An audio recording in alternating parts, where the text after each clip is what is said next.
Hello and welcome back to A Better World. This is your host, Mitchell J. Rabin, and I'm very glad you're joining us again today. Today we're going to have another very special show. I have invited a gentleman who's gone through a really major transformation in his life, and as a result of that, he has come to serve our planet in some very interesting ways, which we'll be taking a look at today. And that gentleman is Henk Rogers. He is the founder of the Blue Planet Foundation. He lives on the beautiful Big Island of Hawaii, and he is making a difference in a world that we here at A Better World spend a lot of time looking at. Needless to say, that's the whole matter of global warming, carbon reduction, and what in the world we can do to create solutions to this incredibly difficult, challenging problem. We've had a number of people on talking about both, you could say, the diagnosis, how serious things are, and we've had a number of people talking about the solutions. Well, today, Henk is part of that world of solutions. We'll be learning a lot about that as we go on. So Henk Rogers, welcome so much to A Better World. So great to have you. Thank you for having me. Absolutely. You know, we really like, as I said before, to highlight people who are truly committed to a positive outcome and creating a better world, if you will. And we're particularly partial, if you will, to issues having to do with health and well-being and sustainability. And anytime we think about personal health, we're also thinking about planetary. You can't separate them. It's a true holistic, systemic worldview, right? Right. And you are one of those who exemplifies this systemic understanding, and you've made certain commitments that I'd love for you to share with our audience, what you're doing with the Blue Planet Foundation, and we'd love to actually hear some of your life story because it's really exemplary for our audience.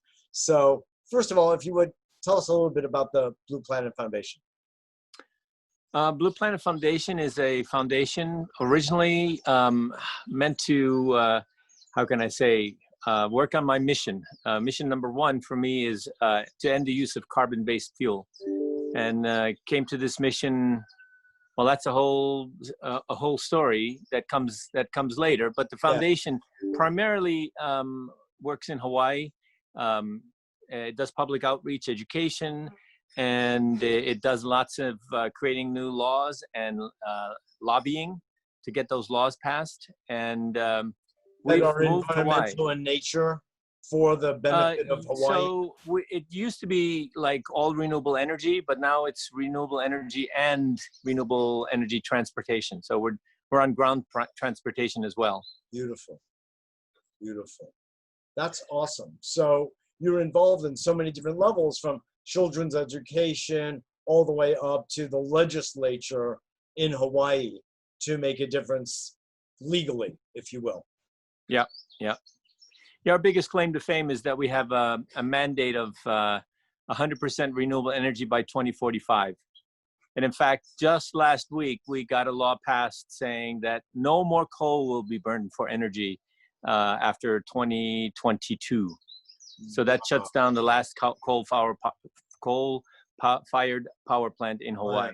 Right, exactly. Well, I'll tell you, if A Better World and I can have any influence on your mission, Henk, it's going to be to bring this transformation of no fossil fuel in the state of Hawaii to about 2024.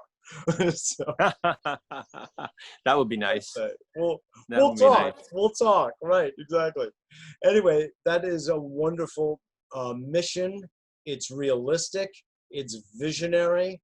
And you've already begun implementing it. So I know you're going to be taking us for a tour around the property for us to see the energy lab, etc. But as you asked for an introduction to the foundation through your beautiful little niece. So okay, jump into that?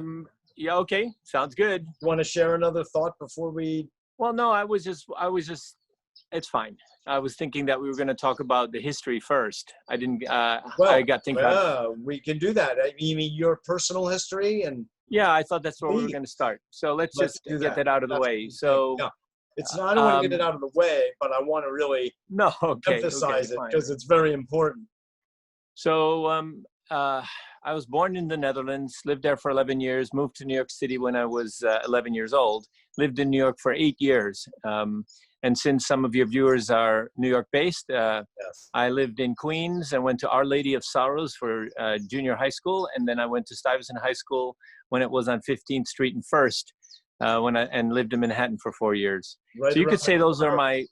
my formative years. We protested against the war in Vietnam, and we were activists. We were politically active. Then I moved to Hawaii and went to University of Hawaii. I became a surfer for about a year, and then went to University of Hawaii. And there was no action here at all. It was just such a strange thing. Well, anyway, long In story short, comparison to New York, you mean? oh my goodness, Oh, wow. I lived in a Mormon town, and the stores closed at 8 o'clock, and there was no liquor or no coffee. It's like from the streets of New York to the sand of Hawaii. It was amazing. That's, by the way, when I fell in love with the ocean and the coral and everything, and that will come Sure. back later.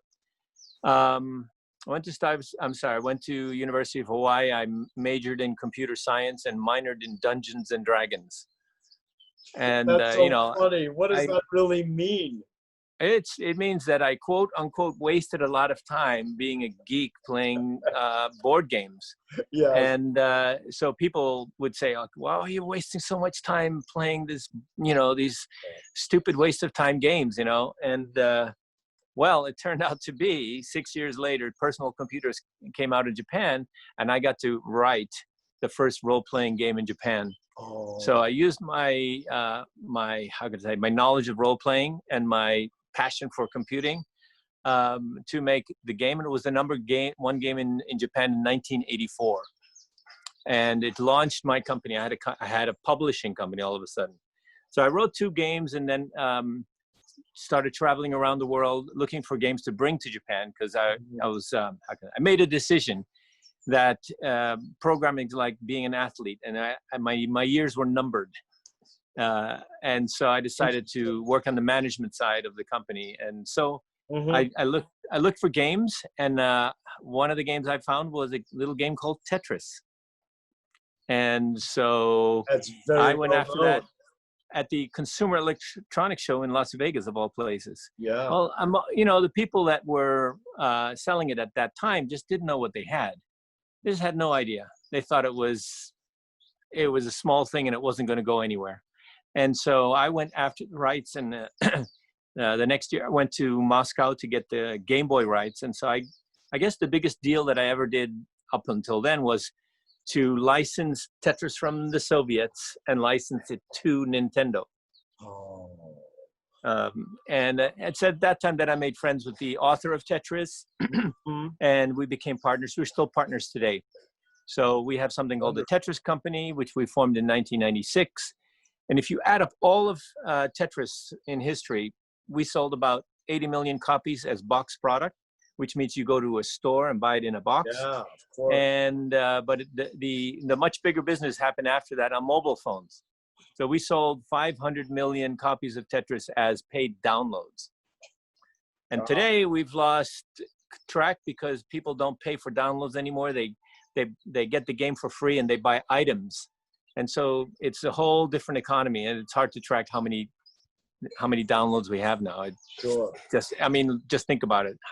I think pretty much everybody who has a phone has Tetris on their phone somewhere. Yes. So interesting. So you know how to have an impact. Yeah. And so, put it mildly, if you want to get to the part about why I started Blue Planet Foundation, fast you forward. I moved to Hawaii. I started a company to make games for mobile phones myself, because I couldn't find a licensee that was going to pay me enough money to make it interesting. So I said, I can do this. It's not that big of a deal. Yes. We got a company. It's such a goofy story, because when I was trying to license, I found the biggest company in the States, and they offered me $25,000. Okay, for the rights to Tetris. That was their bid, whatever. And I said, that's you guys have no idea. They're starting off. 3 years later, that same company bought my company for over $100 million. And all we had was Tetris for mobile phones. That was it. So they could have, if they'd have. So anyway, a month after. The new mathematics. There you go. Wow. There you go. So a month after I sold my company, I was playing tennis and I didn't feel well. They asked me if I wanted to call an ambulance, and they did. So they came and checked me out. They said, there's nothing really wrong. We'll take you in for observation. We're not even going to turn on the siren. Well, guess what happened? Halfway to the hospital, the siren went on. Oh. And the guy who was taking care, the paramedic, was in the cockpit. Like, you know, he was giving instructions to the hospital to get ready because, and 2 days later, he told me he didn't think I was going to make it. So my heart attack happened in the ambulance. I'm looking at the ceiling and going, you got to be kidding me. I haven't spent any of the money yet. That was the first thing I thought. And the second thought, the second thing I thought is, no, I'm not going. I still have stuff to do. And so, I mean, if I have to hold my breath for the next 15, and this is like surfing thinking, because I remember those words saying, you know, when I was drowning once, is like, no, I'm not going to die today. I still have stuff to do. So anyway, they rolled me into the operating room from the ambulance. The cardiologist was there. I signed the paper. I have 2 stents. Oh my God. It's so like amazing that amount of damage. It was 100% blockage of the widowmaker. It would have absolutely killed me if I hadn't been within 15 minutes of a hospital. And yet I left 4 days later with 2 Band-Aids. But anyway, this episode, while I was in the recovery room, I'm thinking, what did I mean by stuff? You know, I've already made enough money. My kids are already out of school. What do I mean by stuff? And so I looked at it from the end of my life. So what's going to happen when I'm like 90 or 100, whatever? I look back on my life. Yes. What's going to upset me if I haven't done anything about it? And that's how I found my missions in life. 4, my first mission is to end the use of carbon-based fuel, because in the back of the newspaper, I read a little article and said, oh, by the way, we're going to kill all the coral in the world by the end of the century. I'm going like, you idiots, do you have any idea what that means? And it was like the Hawaii newspaper. So you'd think that would be the most important news in Hawaii ever. Front page. And it was a tiny little article in the back, like, oh, by the way, you know, and nobody pay attention to it. Yeah. And so what's causing that? It's carbon dioxide going into the ocean, which is causing ocean acidification. And then I looked into carbon dioxide and find out, oh, it's doing all this other nasty stuff like climate change and sea level rise. And so my first mission is to end the use of carbon-based fuel. And to that end, I started a foundation called the Blue Planet Foundation. And rather than me explain what the foundation does, I'm going to have my niece, who's 7 years old. She practiced all day to get her line straight for this piece. So roll the video. So adorable. Absolutely. Thank you for all that.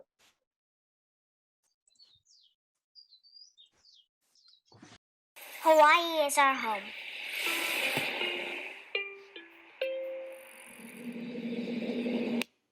But our home is changing. Breaking news on Kauai tonight. Devastating flooding, widespread damage, homes on the verge of collapsing. The world is changing. The largest wildfires in the state of California. Tonight, the rain is over, but the disaster is not. I worry sometimes when I think about my future. What will it be like when I grow up? Would it be like what my parents remember? Climate change scares me. But we know that it doesn't have to be this way. We can change. That's why I'm grateful for Blue Planet Foundation. For the past 10 years, Blue Planet has been leading the way for clean energy. They think if we can do it in Hawaii, we can show the entire world what a clean energy future looks like. They brought together hundreds of students just like me to be a part of the change. All right, now everybody get 2 signs. Everybody They joined their families and neighbors to draw the line on climate change.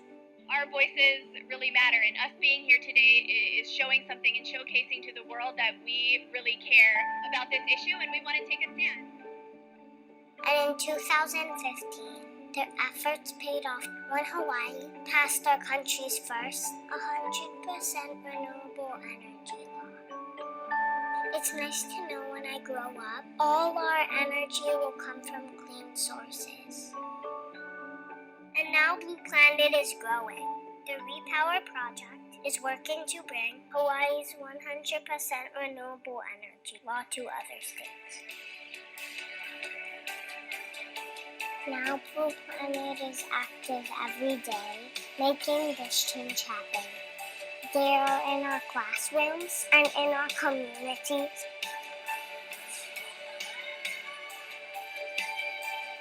We still have a long way to go. We have a lot of work to do. I'm excited about the new future we are creating. We can help solve our climate crisis, starting in Hawaii, and we'll inspire the world. But we can't do it alone. Will you help? For my future.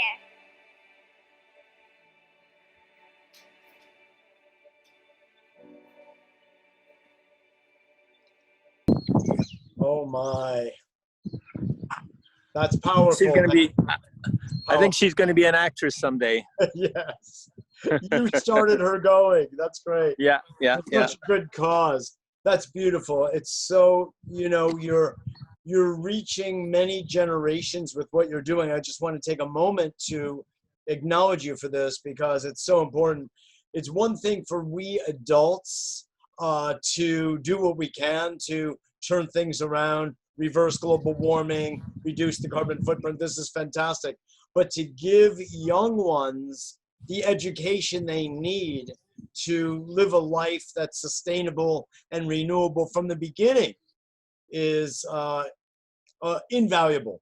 So just to say that, Henk, it's important. So thank you for that. Well, I know we're about to do a tour. Before I'd just like to, I'll lead up to it. So, so our greatest accomplishment to date is probably the mandate, where all of Hawaii needs to get its electricity from renewable resources by 2045. We didn't just say it and make a law, we actually followed up. So the next phase of that was that we worked on changing the business model of the utility so they make more money the quicker they switch to renewables. So guess what? Now their shareholders are on our side. Yeah. So this is a law. This is not just your declaration.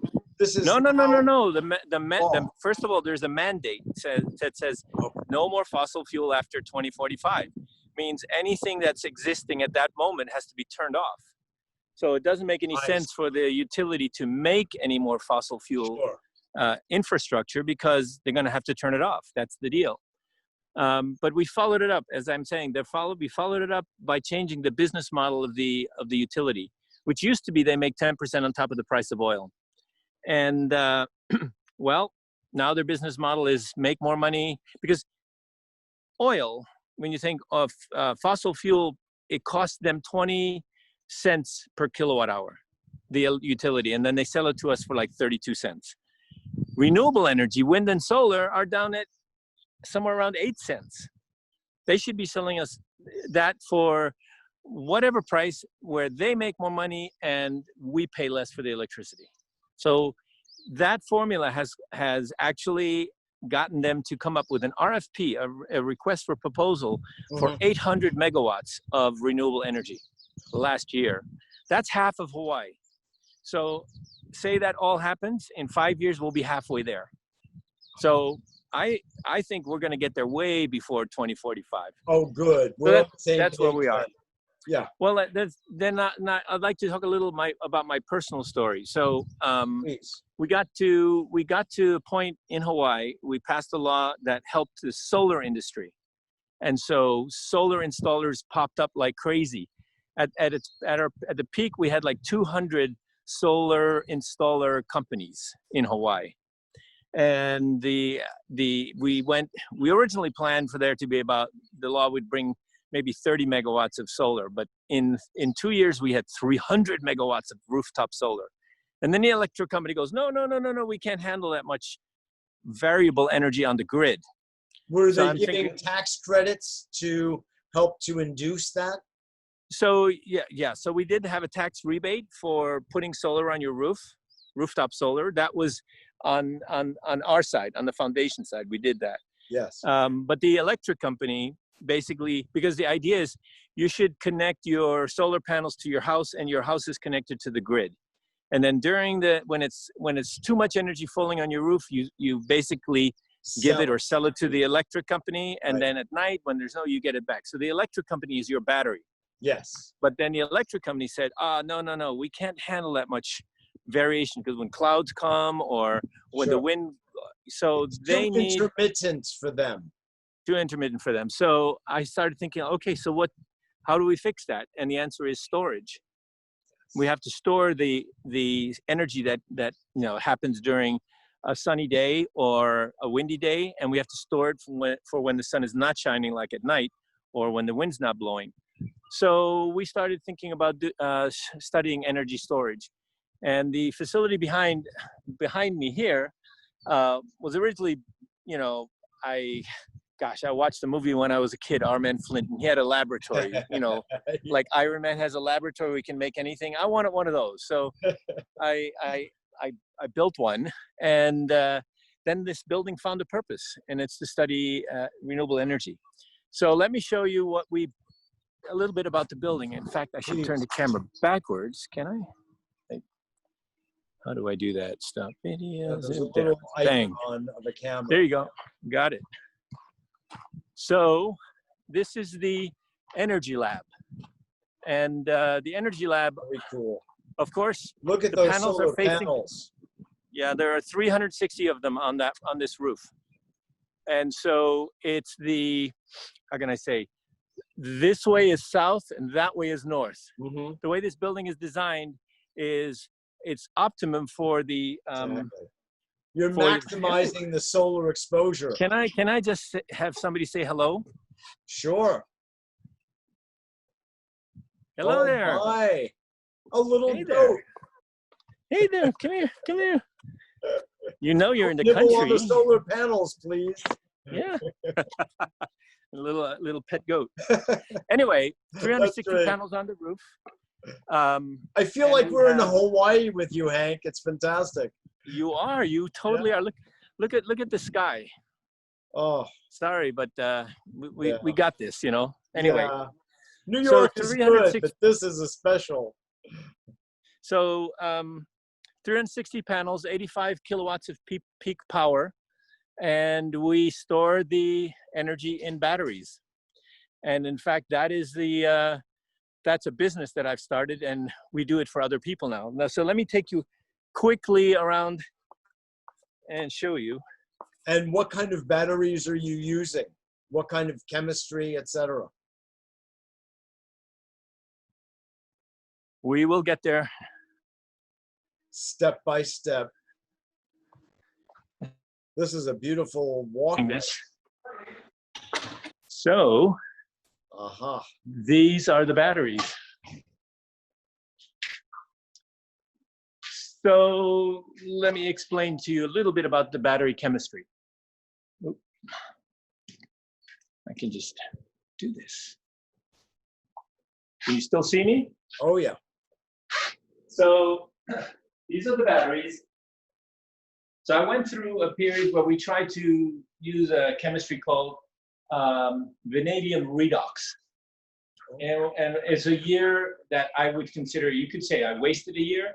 The company was bought by the Chinese. We never heard from them anymore, and this stuff stopped working. So I said the next battery is going to be made by a company that's still going to be around 20 years from now. Yes. And a chemistry that I'm not going to be sorry that I have it at my ranch. Okay, so then we went through a search for a new battery. The chemistry that we landed on is lithium iron phosphate. Now, lithium iron phosphate are all benign chemicals, which means that at the end of life, you can just landfill them, fill these batteries, and they won't damage the environment. But here's an interesting thing. We're at 68% of charge. So it's the batteries are charging right now. Yes. I'm touching the batteries. Oh. I can barely feel that they're warmer than ambient temperature. So these batteries don't get hot.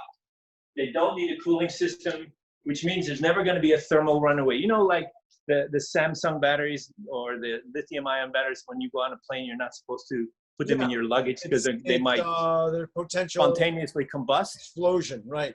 This will never happen to this chemistry because it's a benign chemistry.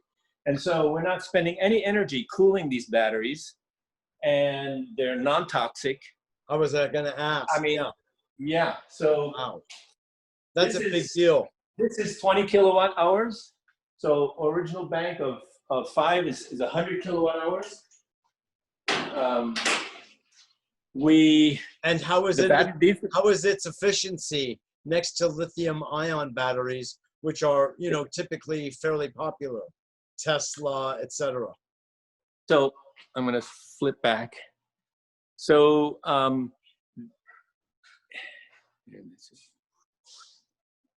good. Okay.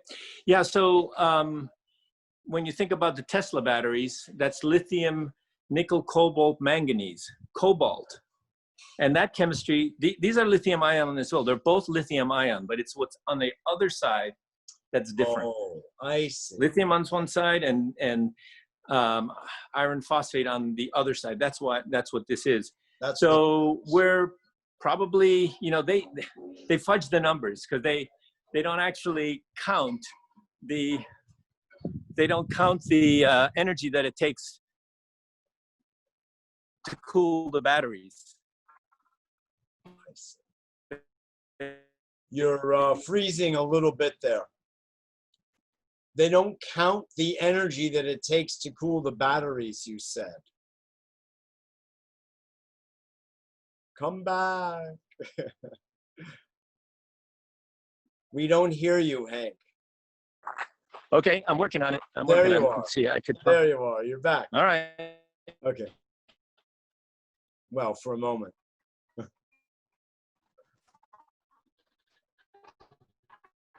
Okay. Yeah. So, am I coming through? It just flipped to photo instead of your video. All right. Better? You're coming back. I switched to Wi-Fi. There you are. I switched to Wi-Fi. Oh, you did? Okay. Yeah. Okay. So I'm going to stay inside and do the rest of the show from inside. Sure. So where were we? Yes. So about the chemistry and the safety. Yes. And And so we're about. Somewhere between 97, 98% efficient because our batteries don't waste any energy overheating. Yes. And the there's heat no element is removed, so that changes efficiency dramatically. Yeah. Remarkable.